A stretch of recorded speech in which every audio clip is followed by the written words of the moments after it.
T20 cricket में एक बात तो एकदम साफ है। अगर पावर प्ले में ही आपकी रणनीति ताश के पत्तों की तरह बिखर जाए तो बाद में वापसी करना मतलब लगभग नामुमकिन सा हो जाता है। जी बिल्कुल। और यही आज की हमारी चर्चा का मुख्य बिंदु भी है। हाँ, तो आज की इस गहरी पड़ताल में हम दिल्ली कैपिटल्स और मुंबई इंडियंस के बीच होने वाले उस बड़े मुकाबले के दस्तावेजों का विश्लेषण कर रहे हैं। हमारा मिशन ये समझना है कि दोनों टीमों की वर्तमान रणनीतियां आखिर हैं क्या और इस मैच का असली टर्निंग पॉइंट कहाँ छिपा है। मैं कहूंगी कि ये जानना बहुत दिलचस्प होगा क्योंकि दोनों टीमों की स्थितियां भी काफी अलग हैं। सही कहा आपने।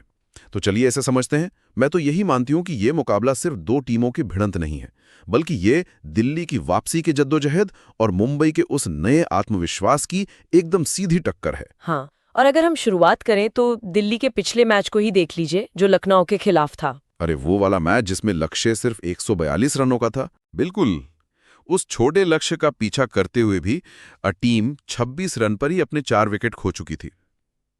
जब टॉप ऑर्डर इतनी जल्दी ढहता है तो परेशानी बढ़ जाती है। वो तो बहुत ही खराब शुरुआत थी। मतलब केएल राहुल तो पहली ही गेंद पर आउट हो गए थे ना। मैं तो देखकर हैरान रह गई थी। जी हाँ, पहली ही गेंद पर। और उसके बाद नीतीश राणा और पथुम निसांका भी जल्द ही पवेलियन लौट गए। ऐसा लग रहा था जैसे पारी पूरी तरह से लड़खड़ा गई हो। और फिर 22 साल के समीर रिजवी ने इम्पैक्ट प्लेयर के रूप में आकर जो नाबाद अर्धशतक जड़ा, वो सच में कमाल था। एकदम सही। उन्होंने ट्रिस्टन स्टब्स के साथ मिलकर जो 119 रन की साझेदारी की, उसी ने टीम को 6 विकेट से जीत दिलाई। यहां दिलचस्प बात यह है कि रिजवी का प्रदर्शन बहुत शानदार रहा है। हाँ, लेकिन क्या दिल्ली का टॉप ऑर्डर एक ऐसी पुरानी कार की तरह नहीं है जिसका इंजन शुरुआत में ही बंद हो जाता है और फिर बाद में रिजवी जैसा इम्पैक्ट प्लेयर एक टर्बो बूस्ट का काम करता है? बहुत ही सटीक उदाहरण दिया आपने। रिजवी ने पारी संभाली जरूर, लेकिन टॉप ऑर्डर की कमजोरी अभी भी सबसे बड़ी चिंता है। देखिए, अभिषेक पोरेल या फिर पृथ्वी शॉ जैसे ओपनर्स को अब जसप्रीत बुमराह के सामने स्थिरता लानी होगी। वो तो है। अब बुमराह और मुंबई की बात करें तो मुंबई इस बार बहुत आत्मविश्वास से भरी हुई नजर आ रही है। बिल्कुल, उन्होंने कोलकाता के खिलाफ जीत दर्ज करके वो जो अपना 14 साल पुराना पहला मैच में हार का सिलसिला था ना, उसे तोड़ दिया है। हाँ, वो जीत उनके लिए एक बहुत बड़ा मनोवैज्ञानिक बूस्ट है। यहाँ बात बहुत दिलचस्प हो जाती है।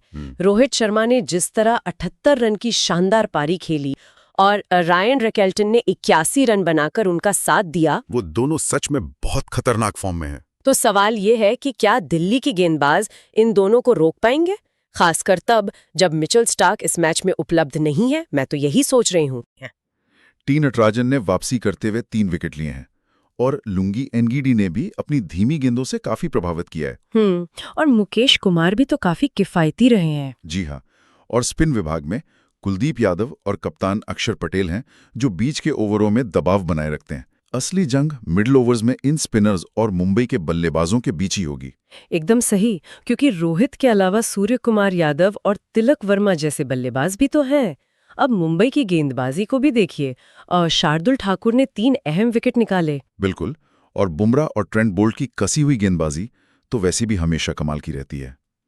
मुंबई जीत की लय बरकरार रखना चाहेगी। हाँ, लेकिन एक बात और है। सूर्य कुमार यादव की फिटनेस को लेकर अभी भी सवाल है ना। मांसपेशियों में खिंचाव के कारण पिछले मैच में उन्हें सिर्फ इम्पैक्ट प्लेयर के रूप में लाया गया था।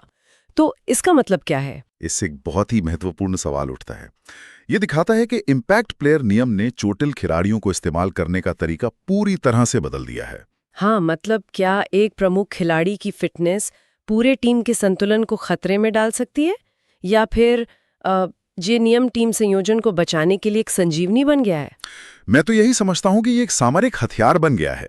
टीमें अपने प्रमुख खिलाड़ियों को बिना फील्डिंग कराए सिर्फ उनकी बल्लेबाजी का फायदा उठा रही हैं। तो कुल मिलाकर ये मुकाबला पूरी तरह से शुरुआती दबाव को झेलने और जीतने की लय बरकरार रखने के बारे में है। जी बिल्कुल, दिल्ली अपने टॉप ऑर्डर को मजबूत करने की कोशिश करेगी और मुंबई अपने मोमेंटम को। हाँ, तो इस पूरी चर्चा के बाद एक बड़ा सवाल जहन में आता है। इस मैच को देखते हुए क्या T20 क्रिकेट में अब पारंपरिक ओपनिंग बल्लेबाज से ज्यादा अहमियत इम्पैक्ट प्लेयर की हो गई है, जो किसी भी स्थिति में आकर हारे हुए मैच का रुख एकदम से पलट सकता है?